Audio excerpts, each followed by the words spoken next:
Assalamualaikum warahmatullahi wabarakatuh. Bismillahirrahmanirrahim. Hamdanillah wa syukranillah wa salatan ala rasulillah, amma ba'd. Qalu subhanaka la ilma lana illa ma 'allamtana innaka antal alimul hakim. Ayyuhat tulab, qabla an nastamir aya nabda hadhihi dirasah bi qiraatil basmalah. Bismillahirrahmanirrahim. Pemirsa Wahas TV channel rahimakumullah, anak-anakku sekalian, bagaimana kabar kalian hari ini? Mudah-mudahan kita semua dalam keadaan sihat dan wa'afiatan. Amin amin ya rabbal alamin. Baik, pada kesempatan yang sangat mulia ini kita akan belajar tentang mata pelajaran Al-Quran Hadis kelas 8 semester genap dalam program Wahas TV channel MTS Wahidasin Surabaya. Oleh karena itu, ikuti terus video ini, perhatikan baik-baik, dan jangan lupa like, komen, dan subscribe biar kalian dapat mengikuti video-video terbaru dari Bapak Ibu Guru MTS Wahidasin Surabaya. Selamat menyaksikan. Bismillahirrahmanirrahim. Kali ini kita akan belajar bab 6, kuperindah bacaan Al-Quran dengan tajwid, yakni hukum bacaan lam dan ro. Mata pelajaran Al-Quran Hadis kelas 8 semester genap MTS Wahidasim Surabaya. Penyusun Muhammad Bahruddin Al-Fitra SPDI.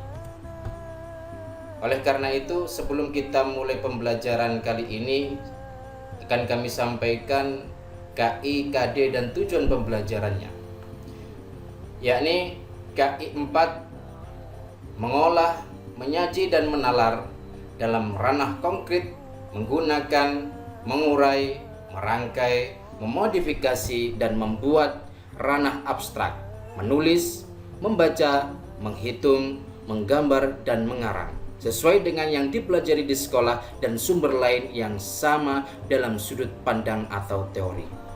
Dengan KD 4.1, menerapkan hukum bacaan lam dan ro dalam Quran surat Al-Humazah dan Quran surat At-Takatsur. Dengan tujuan pembelajaran, yakni setelah mengamati, menanya, mengeksplorasi, mengasosiasi, dan mengkomunikasikan, diharapkan peserta didik mampu menjelaskan ketentuan hukum bacaan lam dan ro, menerapkan dan melafalkan contoh hukum bacaan lam dan ro dalam Quran surat Al-Humazah dan Quran surat At-Takatsur. Baik, untuk materi yang pertama, yakni pembahasan tentang lam. Lam dibagi menjadi dua model atau dua macam. Yang pertama adalah lam tafkhim atau biasanya disebut juga mufakhomah, dan yang kedua adalah lam tarkik, juga dapat disebut dengan sebutan muraqqaqah. Lam tafkhim artinya tebal dan lam tarkik artinya tipis. Yang pertama, lam tafkhim atau disebut dengan sebutan lam mufakhomah, artinya tebal, yakni apabila ada huruf lam dalam lafdzul jalalah yang didahului oleh huruf yang berharokat fathah atau dhammah, maka harus dibaca tafkhim atau tebal. Lam yang terdapat dalam lafdzul jalalah dinamakan lam jalalah. Cara mengucapkannya ialah dengan menjorokkan kedua bibir ke depan.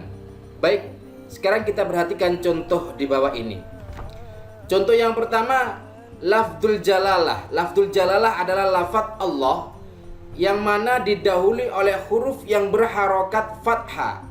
Contoh, ma'allahu di sini terdapat lafdzul jalalah. Sebelumnya ada huruf, yakni huruf ain yang berharokat fathah. Maka pelafalan lafdzul jalalah ini adalah tafkhim, tebal. Cara membacanya ma'allahu.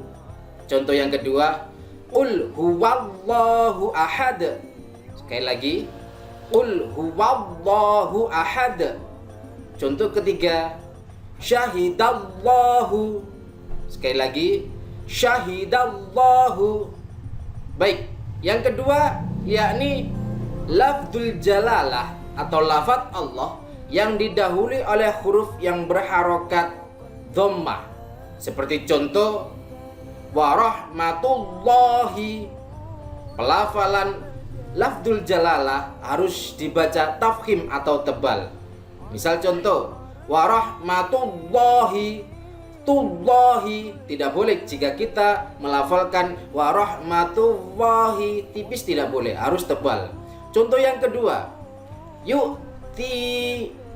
contoh yang kedua, yu'tiyahumullahu, yu'tiyahumullahu, dan lain sebagainya. Oleh karena itu pada pelafalan lafdzul jalalah harus tebal, mulutnya harus menjorokkan kedua bibirnya ke depan. Baik, untuk yang kedua yakni lam tarkik atau yang biasanya disebut lam muraqqaqah.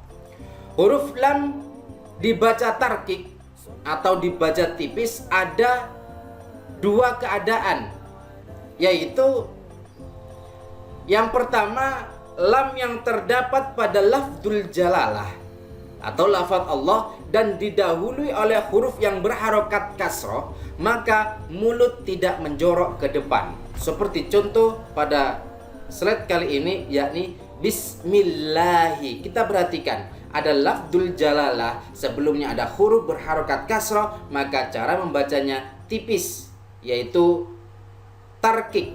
Bismillahi, tidak boleh kita membaca bismillahi, tidak boleh.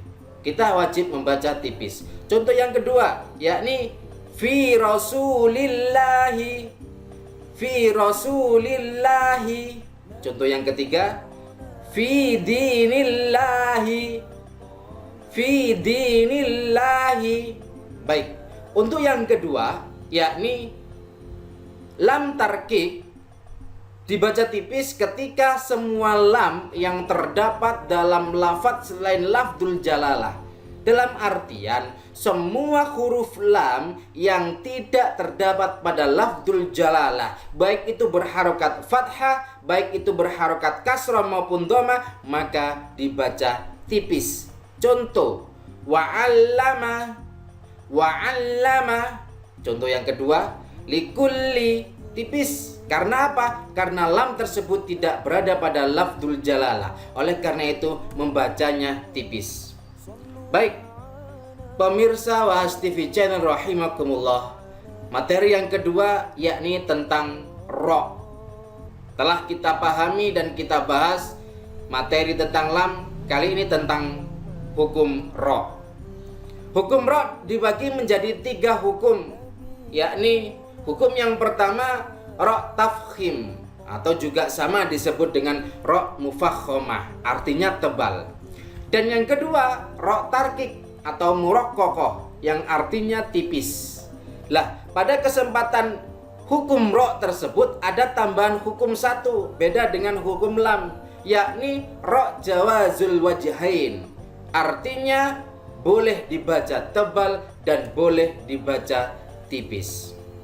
Baik, yang pertama kita akan bahas tentang ro tafkhim atau ro mufakhomah. Ro tafkhim, ro yang dibaca tebal, terdapat 5 syarat sebagai berikut. Yang pertama, jika huruf ro berharokat fathah atau fathatain, maka wajib dan harus dibaca tebal atau tafkhim. Contoh, ketika ro di fathah, contoh rabbukum, lah ada huruf ro yang berharokat fathah maka dibaca tebal rabbukum. Contoh yang kedua rabbil falaq, maka ro-nya dibaca tebal. Contoh bagian yang kedua yakni ro di fathatain. Ketika ada huruf ro yang berfathatain, contoh naron, maka wajib dibaca tebal. Yang kedua khairon, dan yang ketiga toiron. Nah, berikut adalah contoh-contoh ro yang dibaca tebal. Baik, yang kedua, jika ada huruf ro berharokat dhamma atau dhammatain, maka wajib dibaca ro tafkhim. Contoh, ketika ro berada pada lafadz yang berharokat dhamma, kafaru. Contoh yang kedua, akbaru, akbaru. Lah, ini adalah huruf ro yang berharokat dhamma, maka wajib dibaca tafkhim atau tebal. Selanjutnya, ro dhammatain, ro yang berdhammatain, yang berharokat dhammatain juga sama. Contoh, ghafurun, ghafurun. Contoh lagi, ajrun, ajrun. Baik, sekarang ro yang dibaca tafkhim atau tebal yang ketiga, yakni jika ro berharokat sukun jatuh sesudah huruf yang di fathah atau di dhammah. Contoh, ketika ro sesudah huruf di fathah, ada ro mati atau ro sukun, sebelumnya ada huruf yang berfathah, maka wajib dibaca tafkhim atau tebal.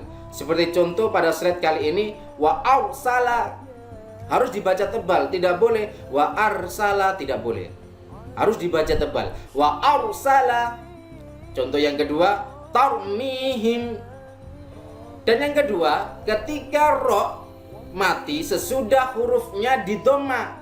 Contoh, ada huruf ro tersebut, kita lihat slide tersebut, ada ro yang sebelumnya ada huruf yang berharokat dhamma, maka dibaca tafkhim atau tebal. Turhamuna, turhamuna. Contoh yang kedua, mursalina, mursalina. Baik, sekarang hukum ro dibaca tafkhim yang keempat, syaratnya yakni jika ro berharokat sukun didahului oleh huruf yang berharokat kasroh, tetapi kasrohnya tidak asli dari kalimat sebelumnya. Contoh, pada kesempatan ini ada 3 contoh, yakni yang pertama, irji'i. Lah, ini adalah harokat kasroh yang tidak asli. Karena apa? Karena ini bukan huruf asli, ini adalah huruf tambahan. Irji'i. Contoh yang kedua, irqab. Contoh yang ketiga, irhamna. Dan yang kelima, yakni jika ro berharokat sukun sedangkan huruf sebelumnya berharokat kasroh asli, namun sesudah ro sukun itu ada huruf isti'la. Huruf isti'la ada 7, yakni shad, dad, ta, dha, kha, ghin, qaf. Seperti contoh, pada kalimat tersebut kita perhatikan ada ro mati atau ro sukun, sebelumnya ada huruf asli yang berkasroh, yakni huruf qaf, dan sesudah ro sukun ada salah satu harful isti'la, yaitu huruf isti'la, maka membacanya harus tebal. Seperti contoh, qirtasun, qirtasun. Yang kedua, min kulli firqatin, firqatin. Dan contoh yang ketiga, mirsadun, mirsadun. Baik, pemirsa Was TV channel rahimakumullah. Yang kedua yakni ro tarkik, atau yang bisa disebut dengan sebutan ro muraqqaqah atau ro yang dibaca tipis. Ro muraqqaqah atau yang dibaca tipis terdapat 5 syarat, yakni sebagai berikut. Yang pertama, jika ada huruf ro berharokat kasroh atau kasrotain, maka wajib dibaca tipis. Contoh yang pertama, ro yang di kasroh. Karimun, ada huruf ro yang berharokat kasroh, maka dibaca tipis. Karimun. Contoh yang kedua, ro yang di kasrotain. Lafi khusrin, khusrin tipis, rin tidak boleh. Lafi khusrin tidak boleh. Ini harus dibaca tipis. Syarat yang kedua, jika ro berharokat sukun dan huruf sebelumnya berharokat kasroh asli, tetapi sesudah ro bukan huruf isti'la. Contoh, Fir'auna. Di sini ada ro sukun, sebelumnya ada huruf asli yang berkasroh, namun bedanya kali ini setelah huruf ro sukun tidak huruf isti'la, maka wajib dibaca tipis. Baik, selanjutnya ro dibaca tarkik atau tipis. Syaratnya yakni jika ro diwakofkan dan huruf sebelumnya ada ya sukun. Contoh, syai'in qadir. Di sini ada ya sukun namun diwakofkan, ro-nya diwakofkan, maka dibaca tipis. Contoh yang kedua, wa huwas samiul khabir. Bir tidak boleh, khabir tidak boleh. Ini harus dibaca tipis. Mengapa? Karena ada ro yang diwakofkan, sebelumnya ada ya sukun atau ya mati. Syarat yang terakhir, syarat yang keempat, ro dibaca tipis, yakni jika ro diwakofkan dan huruf sebelumnya dikasroh. Contoh, wala nasir. Ada ro yang diwakofkan namun sebelumnya ada huruf kasroh, maka harus dibaca tipis. Contoh yang kedua, wal kafir. Contoh yang ketiga, bimusaytir. Baik, untuk selanjutnya yakni ro jawazul wajhain. Kalau dilihat secara bahasa artinya ro yang berwajah dua, namun secara istilah artinya ro tersebut boleh dibaca tebal dan boleh dibaca tipis. Huruf ro boleh dibaca tafkhim atau tarkik jika ro itu disukun dan huruf sebelumnya dikasroh. Sedangkan setelah ro sukun itu ada huruf istilah yang dikasroh. Huruf istilah saya sebutkan kembali, ada 7 seperti yang ada di slide. Contoh, min irdihi. Lah, pada kesempatan ini ada huruf ro yang mati, sebelumnya ada huruf yang berharokat kasroh, dan sesudah ro sukun ada huruf isti'la, namun huruf isti'lanya berharokat kasroh. Lah, ini contoh tersebut boleh dibaca tebal, boleh dibaca tipis. Contoh ketika dibaca tebal, min irdihi. Sekali lagi, min irdihi. Dan contoh ketika dibaca tipis, min irdihi. Sekali lagi, min irdihi. Pemirsa Bahas TV Channel rahimakumullah, setelah kita mengikuti pembelajaran video dari awal hingga akhir hukum lam dan hukum ro, dan saat ini akan saya berikan tugas atau pertanyaan. Soal yang pertama, cari dan salinlah Quran surat Al-Humazah dan Quran surat At-Takatsur. Kalian bisa mencari di juz amma atau Al-Quran yang kalian miliki di rumah dan salinlah pada buku atau kertas sobekan. Yang kedua, cari dan ada berapakah hukum bacaan lam yang terdapat pada Quran surat Al-Humazah.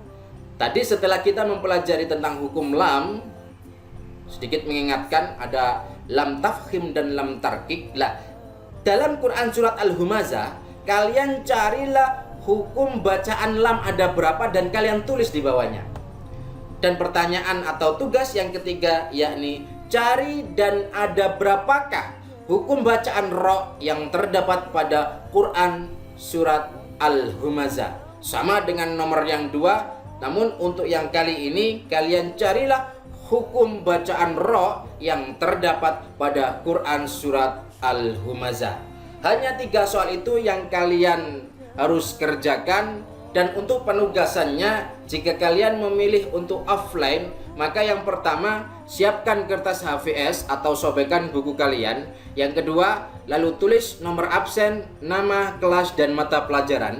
Yang ketiga, dan kerjakan 3 tugas atau pertanyaan yang sudah diberikan pada slide sebelumnya. Nomor 4, jawaban bisa diambilkan dari keterangan video, dan referensi bisa diambilkan dari LKS atau buku lain yang relevan. Dan yang nomor 5, jawaban dikumpulkan kepada guru mata pelajaran seperti yang sudah diinformasikan sebelumnya. Untuk kalian yang memilih penugasan online, yakni yang pertama, kalian siapkan kertas HVS atau sobekan, atau buka Microsoft Office Word pada laptop atau PC kalian. Langkah kedua, tulis atau ketik nomor absen kalian, kelas, dan mata pelajaran. Dan yang ketiga, kerjakan 3 tugas atau pertanyaan yang sudah diberikan pada slide sebelumnya. Dan yang keempat, jawaban bisa diambilkan dari keterangan video dan referensi bisa diambilkan dari LKS atau buku lain yang relevan.